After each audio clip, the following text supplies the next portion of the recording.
അങ്ങനെ ഇന്ത്യ ഇംഗ്ലണ്ടിനെ സെമി ഫൈനലിൽ 7 റൺസിന് തോൽപ്പിച്ചുകൊണ്ട് ഫൈനലിലേക്ക് കടന്നിരിക്കുകയാണ്. അക്ഷരാർത്ഥത്തിൽ തുല്യ ശക്തികൾ തമ്മിലുള്ള പോരാട്ടം എന്ന് വേണമെങ്കിൽ ഇന്നലത്തെ മത്സരത്തെ കുറിച്ച് പറയാം. ഇവിടുന്ന് 7 റൺസിനാണ് ഇന്ത്യ ഇംഗ്ലണ്ടിനെ പരാജയപ്പെടുത്തിയത്. ഇന്ത്യയുടെ 253 എന്ന സ്കോർ ചേസ് ചെയ്യാനിറങ്ങി ഇംഗ്ലണ്ട് 247-ന് 7 എന്ന നിലയിൽ ഇന്നിങ്സ് അവസാനിപ്പിക്കുകയായിരുന്നു. നമ്മുടെ മലയാളികളുടെ അഭിമാനമായ സഞ്ജു സാംസൺ തന്നെയാണ് ഇന്നലെ ഇന്ത്യക്ക് വേണ്ടി മികച്ച പ്രകടനം പുറത്തെടുത്തത്. 42 പന്തിൽ 7 4-ഉം 8 6-ഉം ഉൾപ്പെടെ 89 റൺസാണ് ഇന്നലെ സഞ്ജുവിൻ്റെ ബാറ്റിൽ നിന്ന് പിറന്നത്. ഓവർ 200 സ്ട്രൈക്ക് റേറ്റിലായിരുന്നു സഞ്ജുവിൻ്റെ ഒരു ബാറ്റിംഗ് പെർഫോമൻസ്. അങ്ങനെ വീണ്ടും back to back player of the മാച്ചായി നമ്മുടെ സഞ്ജു സാംസൺ. അപ്പോൾ നമുക്ക് ഇന്നലത്തെ മത്സരത്തിൽ വരാം. നിങ്ങൾ ഈ ചാനലൊന്ന് സബ്സ്ക്രൈബ് ചെയ്യുക, ലൈക്ക് ചെയ്യുക, മത്സരത്തെക്കുറിച്ചുള്ള അഭിപ്രായങ്ങളൊക്കെ ഒന്ന് കമൻറ്റ് ചെയ്യുക. അപ്പോൾ ബാക്കി വിശേഷങ്ങളിലേക്ക്.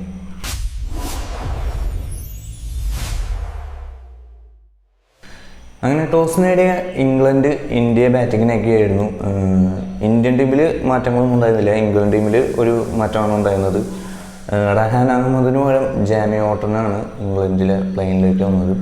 അങ്ങനെ ടോസ് നേടി ഇന്ത്യ ബാറ്റിങ്ങിനിറങ്ങി. സഞ്ജുവും അഭിഷേകും ഓപ്പണിംഗ് വരുന്നു. അഭിഷേക് വീണ്ടും ഇന്നലെ പരാജയമായി. 2-ാം ഓവറിൽ വിൽ ജാക്സ് എറിഞ്ഞ അവസാന ബോളിൽ ഒരു ക്യാച്ച് നൽകിയായിരുന്നു. പിന്നാലെ വന്ന ഇഷാൻ കിഷനും അഭിഷേകും ശർമ്മയും ചേർന്ന് വാങ്കഡെ സ്റ്റേഡിയത്തെ അക്ഷരാർത്ഥത്തിൽ ഇളക്കി മറിക്കുന്ന കാഴ്ച തന്നെയായിരുന്നു. പ്രത്യേകിച്ച് നല്ല കുറേ സെലിബ്രിറ്റീസൊക്കെ നല്ല മത്സരം കാണാനെത്തിയിരുന്നു. ധോണി, അതുപോലെ അനിൽ കപൂർ, അതുപോലെ രൺബീർ കപൂർ എന്നിവരൊക്കെ തുടങ്ങിയ ഒരു വൻ താരനിര തന്നെ ഇന്നലെ വാങ്കഡയിൽ മത്സരം കാണാനുണ്ടായിരുന്നു. അവരുടെയൊക്കെ മുമ്പിൽ കിട്ടില്ല ഇന്നിങ്സ് തന്നെയാണ് ഇന്നലെ നമ്മുടെ മലയാളികളുടെ സഞ്ജു സാംസൺ ഒരുക്കിയത്. ഇതിനിടെ സഞ്ജു 15 റൺസിൽ നൽകിയ ഒരു ഡ്രോപ്പ് ക്യാച്ച് ഇംഗ്ലണ്ടിൻ്റെ ഭാഗത്തുനിന്നുണ്ടായിരുന്നു.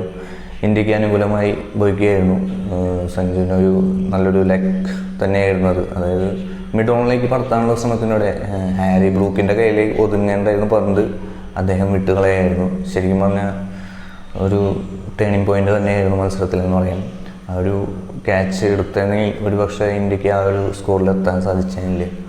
അങ്ങനെ ഇഷാനും സഞ്ജുവും കൂടി 2-ാം വിക്കറ്റിൽ 97 റൺസ് പാർട്ണർഷിപ്പ് നേടുകയും ഇന്ത്യ 250-ന് മുകളിൽ സ്കോർ എത്തിക്കാൻ സാധിക്കുകയും ചെയ്തു. പിന്നാലെ ഇഷാൻ കിഷനെ പുറത്താക്കി ആദിൽ റഷീദ് ഇംഗ്ലണ്ടിന് ഒരു ബ്രേക്ക് ത്രൂ നൽകുകയായിരുന്നു. മൂന്നാമതായി ഇറങ്ങിയത് നമ്മുടെ സൂര്യകുമാറാണ്. സെക്കൻഡ് ഡൗണായി ഇറങ്ങിയിട്ടുണ്ടെങ്കിലും സൂര്യകുമാറിന് പകരം ശിവൻ ദൂബെയാണ് ഇന്നലെ ആ ഒരു പൊസിഷനിൽ ഇറങ്ങിയത്. ഒരുപക്ഷെ സഞ്ജുവിനെ പോലെ ഒരു റൈറ്റ് ഹാൻഡ് ബാറ്റ്സ്മാൻ ഉള്ളതുകൊണ്ടായിരിക്കും ഒരു left hand right hand combination കിട്ടാൻ വേണ്ടിയായിരിക്കും ശിവൻ ദൂബെ ഏർലി ഒരു പൊസിഷനിൽ കളിപ്പിക്കുന്നു. ശിവൻ ദൂബെ നല്ലൊരു ബാറ്റിംഗ് പ്രകടനം തന്നെയായിരുന്നു കാഴ്ചവെച്ചത്. 43 റൺസ് അദ്ദേഹം 4 6-ഉം ഒരു 4-ഉം ഉൾപ്പെടെയാണ് 43 റൺസ് ശിവൻ ദൂബെ ഇന്നലെ അടിച്ചെടുത്തത്. അങ്ങനെ കൂടുതൽ റൺ റേറ്റ് ഉയർത്തുന്നതിനിടെ സഞ്ജു ഔട്ടാവുന്നു. ഒരു സെൽഫ്ലെസ് ഇന്നിങ്സ് തന്നെയായിരുന്നു സഞ്ജുവിൻ്റെ ഭാഗത്തുനിന്ന് ഇന്നലെ നമ്മൾ കണ്ടത്. പിന്നാലെ സൂര്യകുമാർ വരുന്നു. സൂര്യകുമാറിന് അധികം ഒരു ഇന്നിങ്സ് ഒന്നും കാഴ്ചവെക്കാൻ സാധിച്ചില്ല. 11 റൺസിന് അദ്ദേഹം ഔട്ടായി പോകുന്നു. പിന്നാലെ ഹാർദിക് പാണ്ഡ്യയും തിലക് വർമ്മയും ചേർന്നു അത്യാവശ്യം നല്ലൊരു ഇന്നിങ്സ് കളിച്ച് ഇന്ത്യൻ സ്കോർ 253-ൽ എത്തിക്കുന്നു. അങ്ങനെ ഇംഗ്ലണ്ടിന് 254 റൺസ് വിജയലക്ഷ്യമാണ് ഇന്ത്യ മുന്നിൽ വെച്ചത്.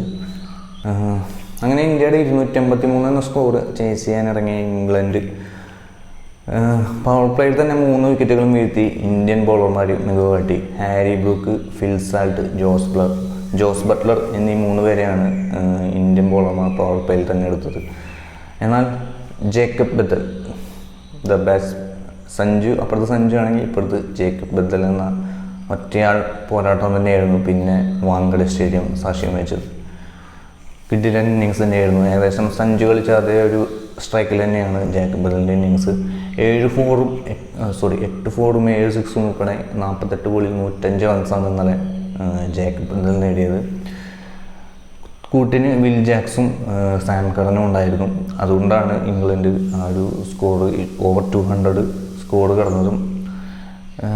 അങ്ങനെ അവസാന ഓവറിൽ 30 റൺസ് ജയിക്കാൻ വേണ്ടിയിരുന്നു. ആദ്യ ബോളിൽ തന്നെ ജേക്കബ് ബദൽ റണ്ണൗട്ടായിരുന്നു. അപ്പോൾ തന്നെ ഇന്ത്യ വിജയം ഉറപ്പിക്കുകയും അവസാനം 3 ബോൾ സിക്സറിന് നടത്തിയ ആർച്ചർ ആ ഒരു തോൽവി ഒന്ന് മനോഹരമാക്കി കൊടുത്തു ഇംഗ്ലണ്ടിന്.